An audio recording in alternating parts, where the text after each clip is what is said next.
안녕하십니까. 법무법인 건승의 등기대출을 담당하고 있는 이지민 사무장입니다. 반갑습니다. 2022년 12월 6일 어제가 되겠죠. 대출에 있어서 굉장히 공격적인 상품이 발표되어서 급하게 컨텐츠를 통해서 찾아뵙게 되었습니다. 일명 특례보금자리 제도라는 것인데요. 해당 제도를 살펴보기에 앞서서 특례보금자리라는 상품이 어떻게 논의가 되었는지부터 먼저 알아보도록 하겠습니다. 기존 금리 우대 상품은 주택공사에서 취급하는 디딤돌, 보금자리, 적격대출 세 가지 상품이 있는데요. 우선 디딤돌 상품은 2%에서 3% 정도로 굉장히 대한민국에서 출시하는 모든 금융상품 중에 가장 유리한 상품이기 때문에 특례보금자리와의 비교 대상은 아닌 것 같습니다. 그래서 좀 열외로 하고요. 아낌이 보금자리 그리고 적격 상품, 적격에서도 신축 분양단지에 적용되는 적격 후치 상품을 기준으로 비교 분석해서 말씀드리도록 하겠습니다. 아낌이 보금자리와 적격대출부터 먼저 한번 알아보도록 하겠습니다. 아낌이 보금자리라는 것은 일단은 주택가격 6억 미만인 경우에만 가능합니다. 비조정지역, 조정지역 같은 경우에는 주택가격이라고 하면 분양가를 말합니다. 그리고 투기과열 지역에서는 주택가격이 감정가를 기준으로 합니다. 그래서 조정지역, 비조정지역에서는 분양가가 6억이 넘지 않으면 아낌이 보금자리가 모두 가능합니다. 그런데 투기과열 지역에서는 분양가가 6억이 넘지 않는다 하더라도 감정가가 6억이 넘어버리면 불가능하게 됩니다. 현재 비조정지역으로 거의 대부분 변경되었기 때문에 일부 서울에서 진짜 감정가가 9억이 넘는 경우가 아니면 거의 다 아낌이 보금자리가 가능하다는 말입니다. 대출 한도는 3억 6천까지입니다. 그런데 주택가격 기준이 분양가 기준이기 때문에 분양가의 70% 혹은 최대 금액 3억 6천까지만 대출이 가능합니다. 예를 들어 볼게요. 주택가격 분양가가 6억인 단지에서는 6억의 70% LTV가 70% 적용이 되기 때문에 6억의 70%, 76이 44억 2천까지 대출이 가능하다 할지라도 최대 금액이 3억 6천이기 때문에 3억 6천까지만 대출이 가능합니다. 추가적으로 대출을 받으시려면 은행 상품을 별도로 알아보셔야 되겠죠. 그래서 아낌이가 적용되는 것은 3억 6천까지만 가능합니다. 반대로 분양가가 3억인 경우에는 3억의 70%, 2억 1천만 원까지만 대출이 가능합니다. 최대 금액이 3억 6천까지 가능하다 하더라도 분양가의 70%가 2억 1천만 원까지 밖에 되지 않기 때문에 최대 금액은 2억 1천만 원까지 가능합니다. 소득 한도는 7천만 원, 부부 합산 소득 7천만 원 미만인 경우까지만 가능합니다. 그리고 금리는 4.2%에서 4.5% 사이, 4% 초반에서 중반 정도를 형성하고 있습니다. 적격대출 같은 경우에는 주택공사의 적격대출을 살펴보시면 신한은행, 하나은행, 우리은행, 국민은행, 지방은행도 포함해서 여러 은행에서 취급 가능하다고 표시가 되어 있습니다. 그런데 신축 분양단지에서는 적격대출이 후치담보로 진행되어야 되기 때문에 후치 승인이 가능한 은행은 수협은행과 기업은행 두 가지밖에 없습니다. 그리고 실제로도 주택공사에서 신축 분양단지의 후치 승인을 수협은행과 기업은행에서 승인을 했을 때 한도 부분을 정해서 배정해서 내려줍니다. 그래서 한 단지의 한도가 채 50억이 되지 않는 경우가 대부분입니다. 그래서 신축 분양단지에서는 적격대출을 굉장히 조금만 승인이 가능할 뿐만 아니라 대출 실행 은행들도 한정되어 있다. 하지만 대출 만약에 승인이 된다 하면 조건은 그렇게 까다롭지는 않습니다.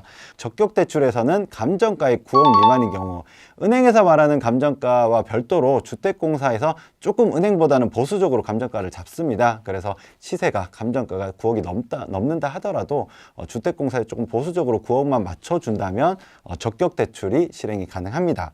대출 한도는 최대 5억까지입니다. 대출 주택가격 기준이 감정가 9억 미만인 경우이기 때문에 대출도 감정가의 70% 혹은 최대 한도 5억 미만인 경우에는 충분히 실행이 가능합니다. 소득 한도는 따로 없습니다. 그리고 보금자리와 적격대출도 주택이 있는 경우에도 처분 조건으로 실행이 가능합니다.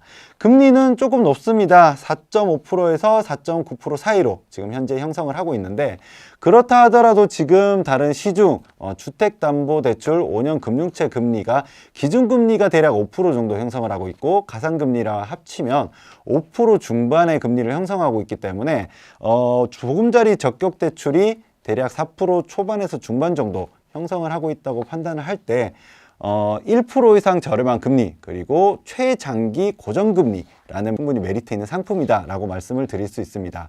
그런데 조금 중간에 딜레마에 빠지게 됐죠. 안심전환 대출이라는 독특한 상품이 출시되면서 기존의 보금자리와 적격 대출을 했던 사람들은 오히려 금리 우대를 받고 대출을 실행했음에도 불구하고 안심전환 대출로 변경하는 것보다 오히려 손해보는 상황이 발생을 했습니다.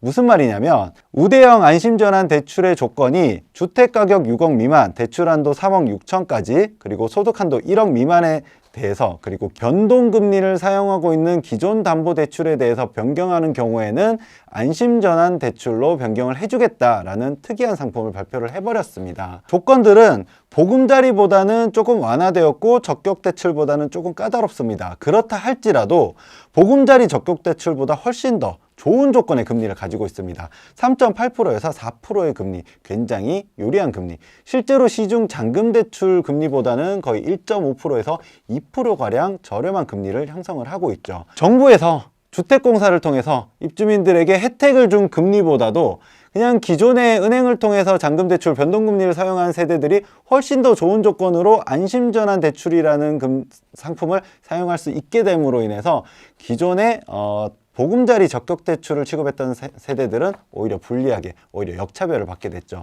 이러한 상황 속에서 특례보금자리론이라는 새로운 상품을 개발하게 되었습니다. 특례보금자리에 대해서 자세히 한번 살펴보도록 하겠습니다. 어제 발표된 내용은 특례보금자리에 대한 대략적인 가이드 부분을 발표를 한 부분이고요.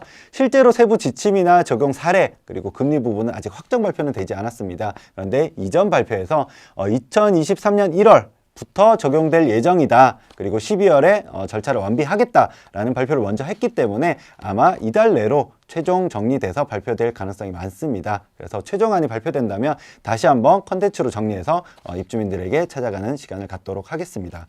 일단은 확정된 내용부터 먼저 비교 분석을 해보도록 하겠습니다. 주택가격을 기준으로 볼 때는 9억 미만인 경우에는 대출 실행이 가능합니다. 이 부분은 아마 적격대출 주택가격 9억 미만인 경우를 차용한 것이 아닌가 생각이 됩니다. 적격대출에 있어서는 감정가의 70%, 주택가격 기준도 감정가가 9억이 넘지 않으면 가능했기 때문에 특례보금자리도 마찬가지로 감정가가 9억 이하인 경우 주택공사에서 별도로 감정을 진행을 하겠죠. 그리고 대출 한도도, 총 대출 한도도 감정가 기준으로, 보금자리는 원래 6억 미만이었고 분양가 6억의 70%의 대출 한도가 결정이 되었었는데 특례보금자리에서는 감정가의 9억, 그리고 대출 한도도 9억에 LTV 70%를 적용해서 대출 한도가 결정되지 않을까 생각됩니다. 대출의 최대 한도는 5억까지입니다. 이것도 적격대출에서 차용한 것이 아닌가 생각이 됩니다.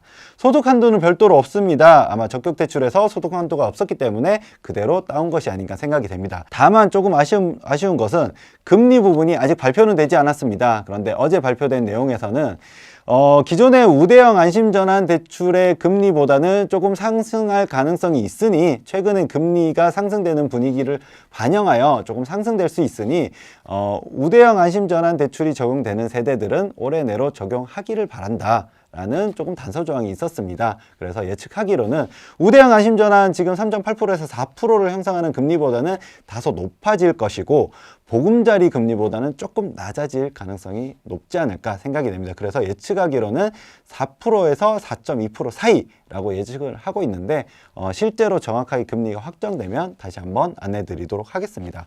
다만 조금 특례보금자리에서 조금 긍정적인 측면은 기존의 비조정 지역 같은 경우에는 감정가 LTV 70%, DTI 적용 배제, 그리고 DSR은 70%가 적용이 됐습니다. 그리고 실제로 DSR, 차주별 DSR 3단계가 적용되는 단지 같은 경우에는 DSR 40%까지 적용됐습니다. 이전에 컨텐츠에서 말씀드렸다시피 차주별 DSR 40%면 투기과열 지역에서 적용되었던 굉장히 강력한 부동산 정책, 대출 억제 정책입니다. 그런데 다행히도 특례보금자리에서는 DSR이 적용되지 않는다. 그러니까 차주별 DSR 3단계가 적용되는 단지에조차도 특례보금자리로 대출을 진행하시는 분들은 DSR을 적용되지 않는다라는 부분은 굉장히 긍정적으로 받아들일 수 있을 것 같습니다.